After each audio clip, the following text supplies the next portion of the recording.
Good morning to all, happy Sunday.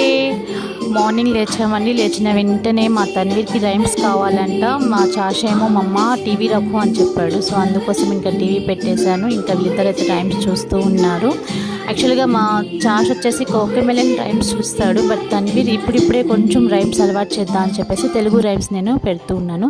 So ఈలోపు బ్రేక్ఫాస్ట్కి ready చేయాలి కాబట్టి సండే వచ్చిందంటే మా చాష్కి నచ్చిన బ్రేక్ఫాస్ట్ మాత్రమే మేము ప్రిపేర్ చేయాలి. సో తను ముందుగానే చెప్పేస్తాడు, మమ్మ పూరి హోనా తనకి నేను చేసిన చిన్న పూరీలు అంటే తనకి చాలా ఇష్టం అండి. సో అందుకోసమే నేను ఎవ్రీ సండే వచ్చిందంటే తన కోసం స్పెషల్గా మేము ఏం ప్రిపేర్ చేసినా సరే తనకి మాత్రం స్పెషల్గా పూరి అనేది చేయాలి. అండ్ పూరీలో కూడా తనకి నచ్చిన ఆలు కర్రీ మాత్రమే.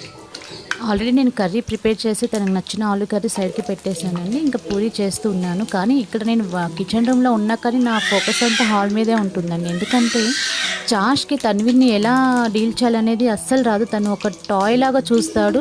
తన్ని కొట్టడం, తన మీద కూర్చోవడం ఇలాంటి బిహేవ్ చేస్తూ ఉన్నాడు చాష్. సో అందుకని మేము కొంచెం అలర్ట్గా ఉండి తన మీద ఫోకస్ చేస్తూ ఉంటున్నాము. కానీ ఎనీవే తను మాత్రం టీవీని ఎంజాయ్ చేస్తూ ఉన్నారు ఇద్దరు కూడా బ్రదర్స్.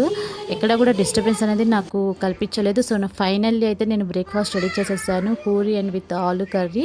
చాష్కి ఫేవరెట్ అనమాట. సో ఎవ్రీ సండే మేము ఏం బ్రేక్ఫాస్ట్ చేసినా తనకి మాత్రం స్పెషల్గా పూరి మాత్రమే చేయాలి, అందుట్లో చిన్న పూరీలు సో తనకి నచ్చిన బ్రేక్ఫాస్ట్ కాబట్టి తను ఇష్టంగానే తినేస్తారు. నేను ఎలాంటి ఫోర్స్ కూడా చేయను. ఇంకా నేను అడుగుతున్నాను ఎలా ఉంది అని. సో తను చెప్తున్నాడు అచ్చాయ్ మమ్మ సూపర్ అని.